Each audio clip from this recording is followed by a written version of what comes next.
Welcome to స్వతంత్ర. నేను విజయ్. ముందు హెడ్లైన్స్ చూద్దాం. ఇవాళ రాజకీయ పార్టీలతో సీఎం రేవంత్ రెడ్డి కీలక భేటీ.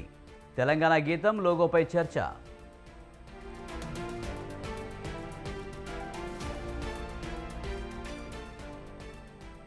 రాజముద్రపై మరింత ముదురుతున్న రగడ. చార్మినార్ వద్ద బీఆర్ఎస్ నేతల నిరసన.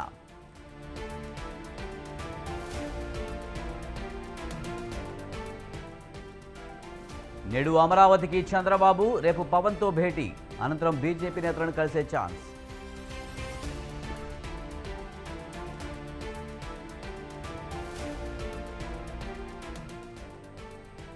కాసేపట్లో ఏపీ ఈసెట్ రిజల్ట్ రిలీజ్. సాయంత్రం 4 గంటలకు ఐసెట్ ఫలితాలు విడుదల.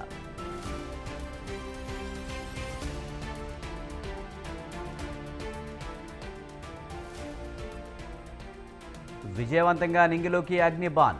5వ ప్రయత్నంలో దూసుకువెళ్లిన రాకెట్.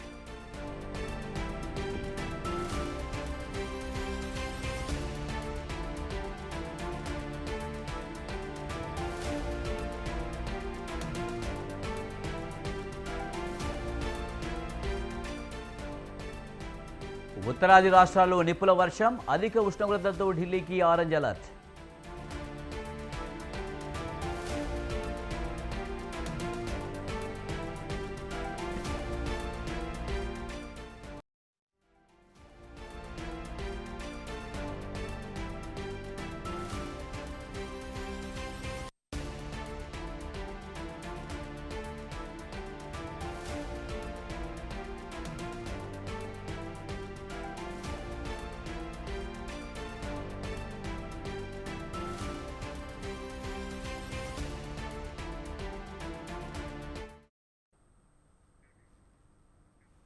తెలంగాణ రాష్ట్ర దశాబ్ది ఉత్సవాల సందర్భంగా రాష్ట్రంలో కాంగ్రెస్ బీఆర్ఎస్ పార్టీల మధ్య పొలిటికల్ వార్ నడుస్తుంది.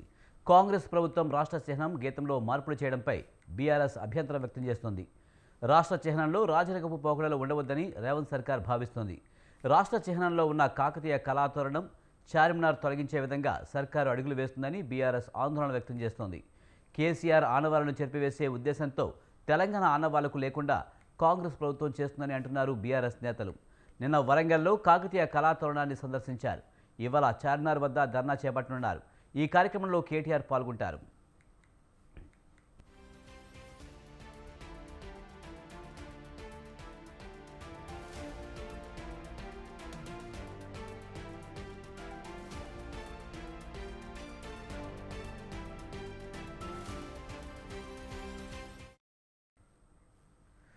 తెలంగాణ రాష్ట్ర దశాబ్ది ఉత్సవాల సందర్భంగా రాష్ట్రంలో కాంగ్రెస్ బీఆర్ఎస్ పార్టీల మధ్య పొలిటికల్ వార్ నడుస్తుంది.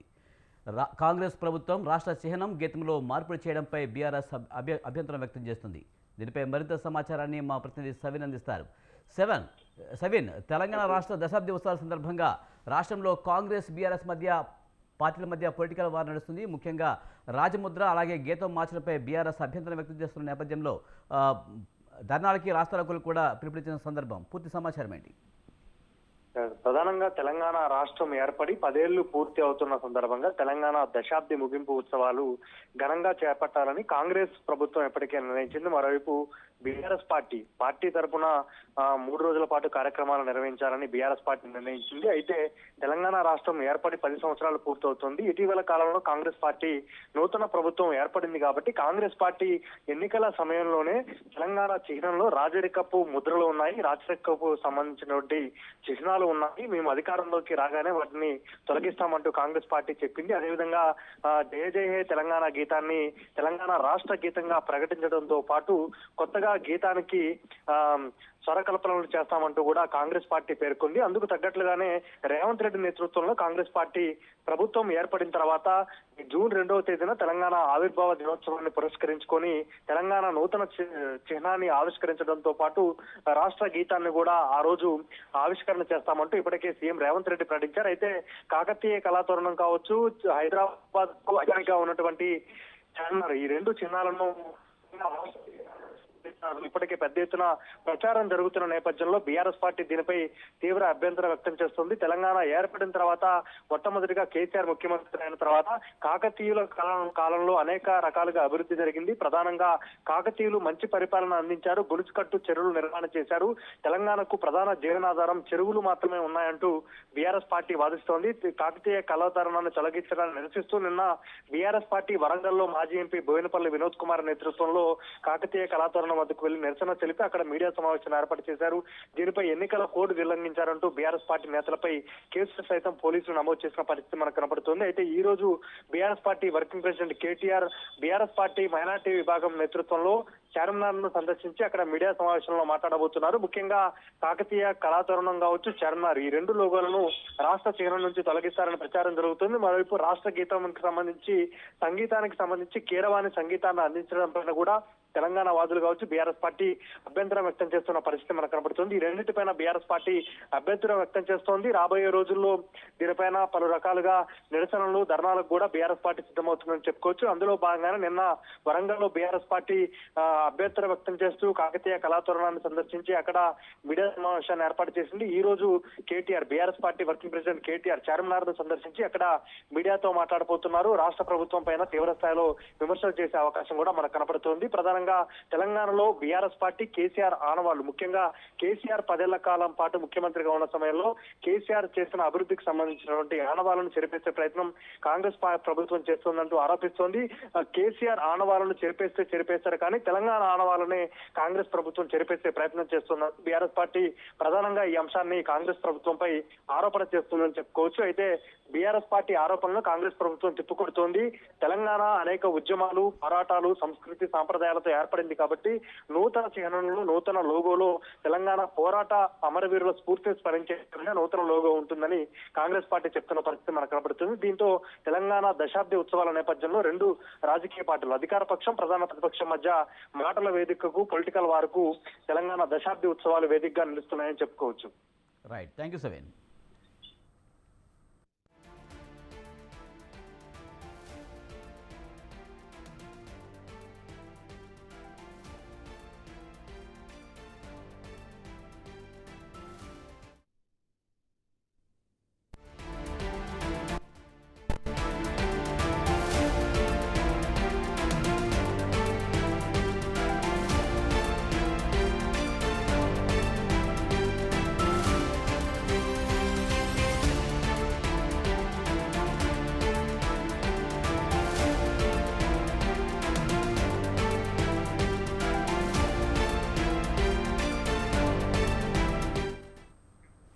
వరంగల్లో బీఆర్ఎస్ నేతలపై కోడ్ ఉల్లంఘన కేసు నమోదైంది. మాజీ ఎంపీ వినోద్ కుమార్, మాజీ ఎమ్మెల్యేలు ననపనేని, దాస్యం వినయ్, ఎమ్మెల్సీ బసవరాజు సారయ్య, పెద్ది సుదర్శన్ రెడ్డి, ఏనుగు రాకేష్ రెడ్డి, పలువురు కార్పొరేటర్లు, నాయకులపై ఇవాళ కేసు నమోదైంది. నిన్న వరంగల్లో కాకతీయ కళాతోరణం దగ్గర బీఆర్ఎస్ నేతలు నిరసన తెలిపారు. ఎన్నికల కోడ్ ఉల్లంఘించి ధర్నా చేశారంటూ వారిపై మిల్స్ కాలనీ పోలీస్ స్టేషన్లో 2 కేసులు నమోదయ్యాయి.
ఎన్నికల ఫలితాలకు ముందు కేంద్ర హోంమంత్రి అమిత్ షా ఏపీ టూర్ ఆసక్తికరంగా మారింది.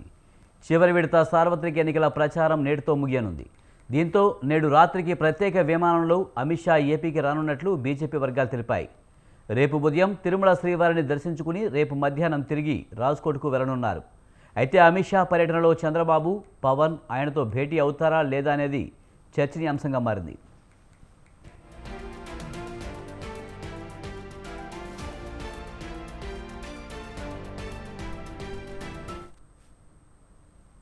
ఎన్నికల పోలింగ్ తర్వాత అమిత్ షా తొలిసారిగా ఏపీకి వస్తుండడంతో చంద్రబాబు, పవన్ పోలింగ్ సరళి మీద ఆయనతో ఏమైనా చర్చిస్తారనేది ఆసక్తికరంగా మారింది. అయితే దీనిపై ఎన్డీఏ కూటమి వైపు నుంచి క్లారిటీ లేదు.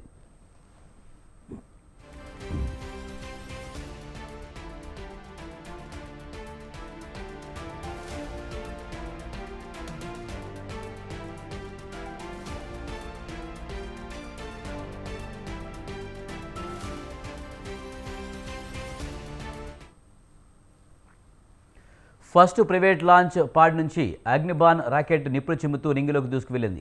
తిరుపతి జిల్లాలోని శ్రీహరికోటలో ఉదయం 7 గంటల 15 నిమిషాలకు విజయవంతంగా షార్లోని ప్రైవేట్ లాంచ్ ప్యాడ్ నుంచి నింగికి ఎగిసింది. అయితే సాంకేతిక కారణాలతో చివరి నిమిషంలో 4 సార్లు వాయిదా పడిన అగ్నిబాన్ ప్రైవేట్ రాకెట్ ప్రయోగం ఎట్టకేలకు 5వ ప్రయత్నంలో సక్సెస్ అయింది.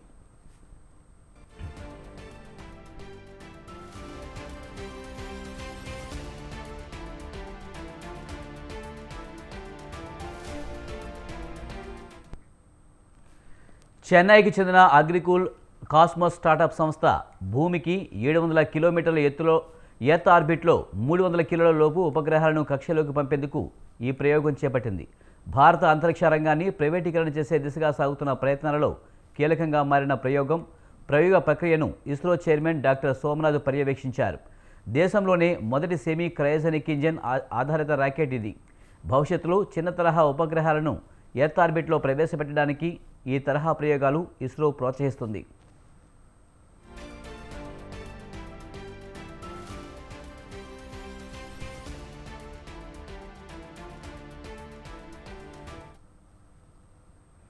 అడుగు బయట పెట్టాల్సిన పని లేకుండా ఆధునిక సాంకేతికత ఎంతో సాయం అందిస్తుంది. స్మార్ట్ ఫోన్లు, నగదురహిత లావాదేవీలు, డిజిటల్ పేమెంట్లు అబ్బో ఎన్నో వచ్చేశాయి. అయితే సైబర్ నేరగాళ్లు సైంధవులా తయారయ్యి స్మార్ట్ ఫోన్ వినియోగదారుల పరిట శాపంగా మారుతున్నారు. కొరియన్ సిబ్బంది, క్రైమ్ బ్రాంచ్ పోలీసులు, బ్యాంక్ మేనేజర్లు అంటూ పలు రీతుల్లో ఫోన్లు చేసి మోసాలకు పాల్పడుతున్నారు. సైబర్ కేటగాళ్ల మోసాలపై అప్రమత్తంగా ఉండాలని పోలీసులు హెచ్చరికలు చేస్తున్నారు.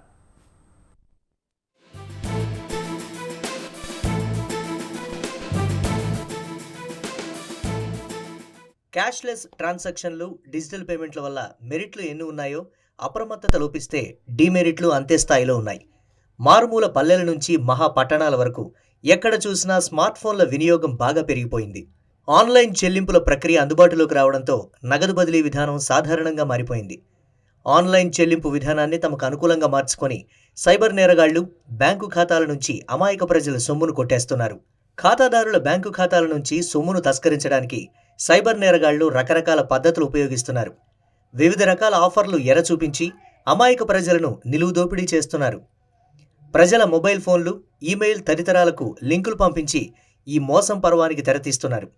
లింక్ క్లిక్ చేయడం ద్వారా స్మార్ట్ ఫోన్ల కంప్యూటర్లలోకి మాల్వేర్ ప్రవేశిస్తుంది. ఇది స్మార్ట్ ఫోన్ హోల్డర్ వ్యక్తిగత సమాచారం మొత్తాన్ని సైబర్ నేరగాళ్లకు చేరవేస్తుంది.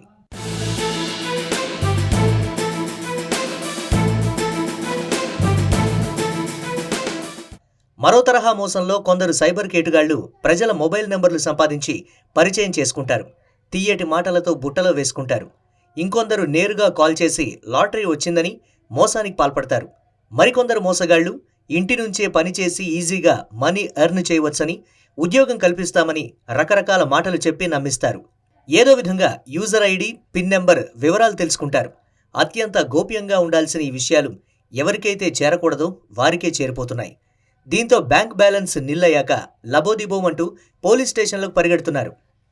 బ్యాంకు మేనేజర్లమంటూ కొందరు మోసగాళ్లు కాల్ చేసి వ్యక్తిగత పిన్ నెంబర్ తెలుసుకోవడం, ఓటీపీలు పంపించి మాయమాటలతో ఖాతాలను ఖాళీ చేస్తున్నారు. తెలంగాణలో తర్వాత మొత్తం ఇండియాలో cyber crimes day by day increase అవుతున్నాయి. మీ పర్సనల్ ఇన్ఫర్మేషను ఎవరికి ఇవ్వకండి. ఎవరన్నా అనవసరంగా లింక్స్ వస్తూ ఉంటాయి ఫోన్లో. ఆ లింక్స్ క్లిక్ చేసి ఆ లింక్ క్లిక్ చేయగానే మీకు మీ అకౌంట్ నెంబర్ అడుగుతారు, మీ పర్సనల్ డీటెయిల్స్ అడుగుతారు, మీ ఫోన్ నెంబర్ అడుగుతారు. అట్లాంటివి మీరు ఏం వేరే వాళ్ళకి ఇచ్చే అవసరం లేదు. మీ డబ్బులు మీ బ్యాంక్లో సేఫ్ ఉంటాయి. మీరు ఏం లింక్ క్లిక్ చేయకుండా, మీ ఆశపడకుండా, మీ డబ్బులు ఎక్కువ వస్తాయని చెప్పి ఇన్వెస్ట్ చేయకుండా అట్లాంటి పని చేయబాగండి. మీ డబ్బులు మీరు సేఫ్గా మీరు బ్యాంక్లో పెట్టుకోండి. అనవసరంగా లింక్స్ క్లిక్ చేసి అనవసరంగా ఫోన్లో ఎవరైనా ఫోన్ చేసి మాట్లాడి మేము బ్యాంక్ నుంచి మాట్లాడుతున్నాం, మీ పాన్ కార్డు ఎక్స్పైరీ అయిపోయింది, మీ అకౌంట్ ఎక్స్పైరీ అయిపోయింది, మీ అకౌంట్ నెంబర్ ఇవ్వండి అని అడుగుతారు. మీరు అట్లాంటి ఎవరు అడగరు. బ్యాంక్ వాళ్ళు ఫోన్ మీద మీ ఇన్ఫర్మేషన్, పర్సనల్ ఇన్ఫర్మేషన్ అడగరు. అందు గురించి మీరు చెప్పండి అట్లాంటి వాళ్ళకి, మేము బ్యాంక్కి పోయి కనుక్కుంటామని పెట్టేసేయండి. కొరియర్ సర్వీస్ నుంచి మాట్లాడుతున్నాం, క్రైమ్ బ్రాంచ్ పోలీసులు మాట్లాడుతున్నామంటూ ఇటీవల చాలామందికి ఫోన్ కాల్స్ వస్తున్నాయి. తైవాన్కు మీ పేరుతో ఉన్న పార్సిల్ వెళ్తోంది, అందులో కొన్ని హానికర డ్రగ్స్, మత్తు పదార్థాలు ఉన్నాయంటూ గుర్తు తెలియని వ్యక్తులు ఫోన్ చేసి బెదిరించి సొమ్ములు దోచుకుంటున్నారు. చైనా నుంచి వచ్చిన పార్సిల్లో కొకైన్, మత్తుమందులు ఉన్నాయని, ఈ పార్సిల్లో మీ ఆధార్ కార్డ్, ఇతర వివరాలు ఉన్నాయని కొరియర్ ఆఫీస్ నుంచి ఫోన్ చేసినట్లు కొందరు బిల్డప్లతో మోసగిస్తున్నారు. ఈ కేసు నుంచి తప్పించడానికి తమకు తెలిసిన క్రైమ్ బ్రాంచ్ పోలీసులు ఉన్నారని తెలియజేస్తున్నారు. లేదంటే నిండా మునిగిపోతారని బెదిరించి సొమ్ములు స్వాహా చేస్తున్నారు. ఎదుటి వ్యక్తులు ఆలోచించుకోవడానికి ఏమాత్రం అవకాశం ఇవ్వకుండా సిబిఐ, ఈడీ, కస్టమ్స్ అధికారులమంటూ మోసానికి తెగబడుతున్నారు. కొరియర్, బ్యాంక్ మేనేజర్లు, క్రైమ్ బ్రాంచ్ పోలీసులు అంటూ వచ్చే ఏ అన్నౌన్ కాల్స్ను నమ్మవద్దని, సైబర్ నేరగాళ్ల బెదిరింపులకు భయపడిపోవద్దని పోలీసు శాఖ తెలియజేస్తోంది. ఏమాత్రం అనుమానం వచ్చినా స్థానిక పోలీసులకు తెలియజేయాలని పోలీస్ డిపార్ట్మెంట్ చెప్తోంది. Presently, in all over India, especially in Telangana also, lot of people are becoming victim of the cyber crimes. చాలా డిఫరెంట్ మెథడ్స్ ఉన్నారు సైబర్ క్రిమినల్స్. ఓటీపీ ఫ్రాడ్ ఉన్నారు, లింక్ సేమ్ చేస్తున్నారు, తర్వాత మొబైల్కు హ్యాక్ చేస్తున్నారు, తర్వాత ఈ ఏటీఎం ఫ్రాడ్స్ ఉన్నారు, ఏటీఎం స్కామింగ్ ఫ్రాడ్స్ ఉన్నారు. So all these things cyber crimes are happening. So basically through this video we want to create awareness to the people that if you are victim of the cyber crime, immediately గా 1930 కు call చేస్తున్నారు. తర్వాత cyber crime portal ఉన్నారు, NCRB portal, ఆ portal కు complaint file చేస్తాను. as soon as you file the complaint, immediately the NCRB portal will seize the amount of the accused. जिसको आप in case if you are sending money to that person, immediately గా cyber crime portal వాళ్ళు accuse కు account hold up ఉంటుంది. కాదేది మోసానికి అనర్హమంటూ మోసగాళ్లు ఎన్నో రీతుల్లో రెచ్చిపోతున్నారు. Cyber నేరగాళ్లను పట్టుకోవడం అంటే సామాన్య విషయం కాదని పోలీసులే చెప్తున్నారు. అందుచేత debit card, credit card, digital ట్రాన్సాక్షన్లు, క్యాష్లెస్ పేమెంట్లు ఇలా అన్నింటా చాలా అప్రమత్తంగా ఉండాలి. స్మార్ట్ ఫోన్ దాడుల్లో సైబర్ కేటుగాళ్లు మరీ రెచ్చిపోతున్నందున ఈ విషయంలో మరీ అప్రమత్తంగా ఉండాలని అంటున్న పోలీసుల ఆదేశాలను తప్పక పాటించాలి. So be careful.